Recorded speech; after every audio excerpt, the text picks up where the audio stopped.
Hi friends, good morning. Sunila proud पहाड़ी life में आप सभी का स्वागत है। बताइए कैसे हो आप सब। उम्मीद यही है कि आप सभी ठीक होंगे। तो फ्रेंड्स, आज की वीडियो में मैं आपको माघी साझे के बारे में बताने जा रही हूँ, यानी कि मकर संक्रांति के बारे में।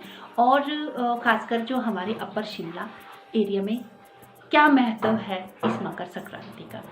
और रही बात नॉर्थ इंडिया में मकर संक्रांति का त्यौहार मनाने की, तो यानी कि लोहड़ी के त्यौहार मनाने की, तो कहा जाता है कि विंटर से पहले हमने जो भी फसलें बीजी होती है तो वो मकर संक्रांति के बाद फूलना शुरू हो जाती है।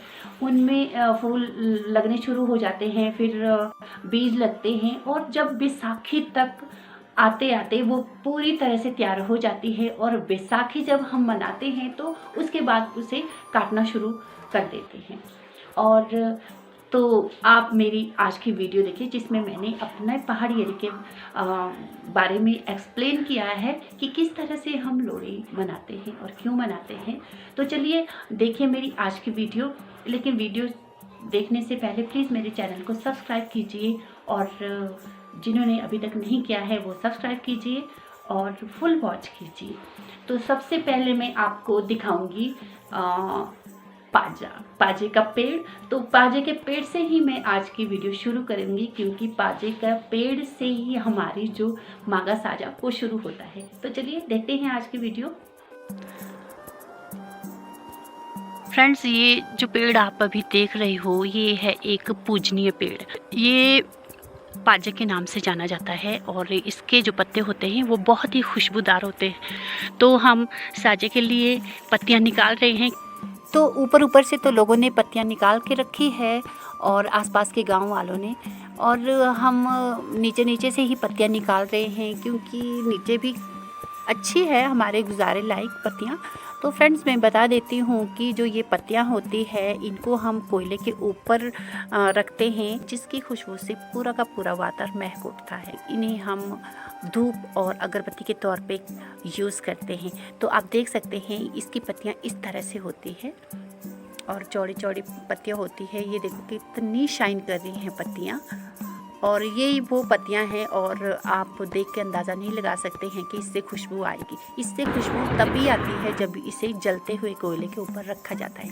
अगर तो इसमें थोड़ा सा घी डाल दें तो और भी ज़्यादा सुगंधित हो जाता है वातावरण। और तो हम इसी से ही अपने देवताओं की पूजा करते हैं माघ महीने में। और माघ महीने में हमारा पहाड़ों में बहुत ही ज़्यादा महत्व माना जाता है।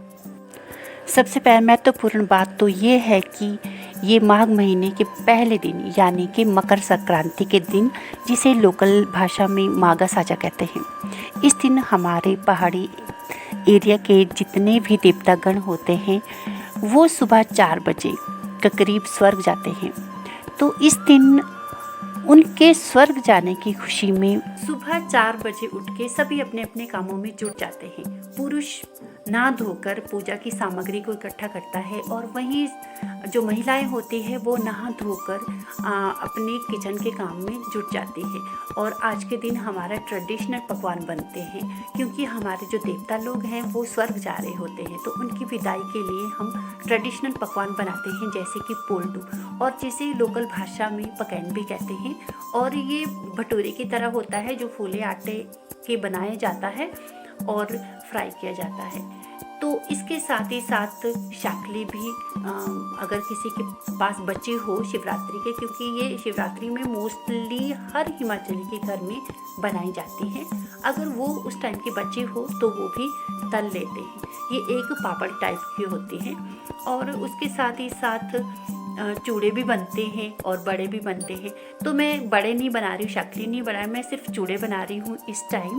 और ये है उगले के आटे के, और जो तो हिमाचल के हैं वो तो समझ जाएंगे कि उगला क्या होता है। और जो हिमाचल के नहीं है तो मैं उन्हें बता देती हूँ कि जन्माष्टमी के दिन जो कट्टू का आटा होता है, तो ये कट्टू का आटा ही है जो हमारे अपने लोकल में पाया जाता है, बीजा जाता है ये। तो ये कट्टू का आटा है, और कट्टू के आटे से हम इसे बनाते हैं, तो इसे चूड़े कहते हैं। और फ्रेंड्स, मैं बता देती हूँ कि हमारे जो देवता गण हैं वो स्वर्ग क्यों जाते हैं।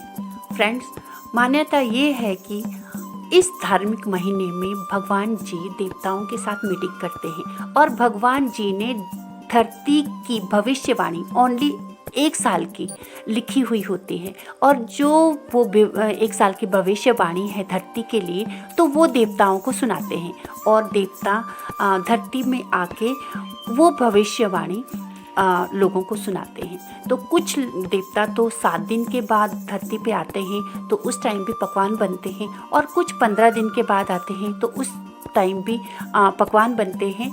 और जो भी मैक्सिमम जो देवता हैं वो संक्रांति के दौरान ही आते हैं, यानी कि जो माघ और फागुन की संक्रांति होती है, जिन्हें हम लोकल भाषा में मंघनावन कहते हैं, तो उस दिन आते हैं। और उस दिन आसपास के सभी लोग देवताओं के मंदिर में इकट्ठा होते हैं, और जो देवता हैं वो साल की भविष्यवाणी लोगों को सुनाते हैं, जैसे कि मौसम के बारे में, अनाज के बारे में, बीमारी के बारे में, मरने जीने के बारे में।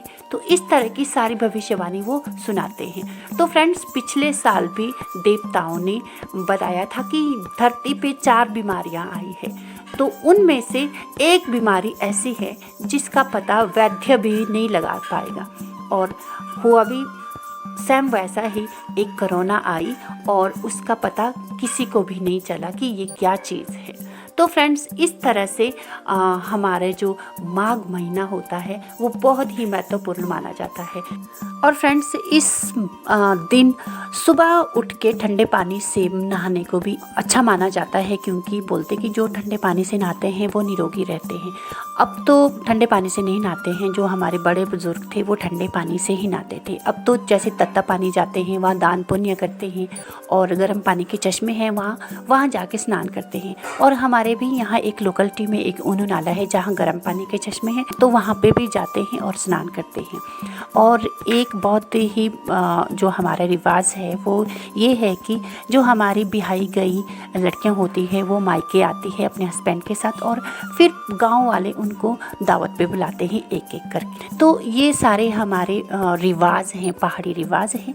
और बचपन में तो हम देखते थे कि नाथ आया करते थे और वो हमें कहानियाँ सुनाया करते थे रात को। भर्तृहरि की कहानी ज़्यादा सुनाते थे वो, और जो भगवान श्री कृष्ण की भी कहानियाँ सुनाते थे, लेकिन जो भर्तृहरि की कहानी वो गा के सुनाते थे, और जो कि बहुत ही मज़ा आता था सुनने में। लेकिन अब नाथ जी वो नहीं आते हैं। और तो इस तरह से हमारा जो ये धार्मिक महीना है, पूरा का पूरा धार्मिक महीना कहानियाँ सुनने में ही गुजर जाता था।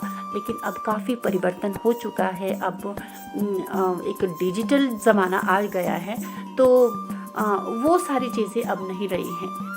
लेकिन अगर हम सब जागरूक रहेंगे अपने परंपराओं को जीवित रखने के लिए, तो ये कभी भी इतिहास बन के नहीं रहेंगी। हमारे पूर्वजों द्वारा बनाए गए रीति रिवाजों का हमें सम्मान करना चाहिए और इनको बढ़ावा देना चाहिए। और इसी के साथ ही मैं आज की वीडियो यहीं क्लोज करती हूँ। तो बताएं कैसी लगी आपको मेरी ये वीडियो, कमेंट सेक्शन में ज़रूर बताएं। कि लाइक शेयर करना ना भूलें, और जो मेरे चैनल पे न्यू है वो सब्सक्राइब करना ना भूलें। तो फिर मिलते हैं किसी दूसरे वीडियो के साथ, तब तक के लिए keep smiling, take care, bye bye.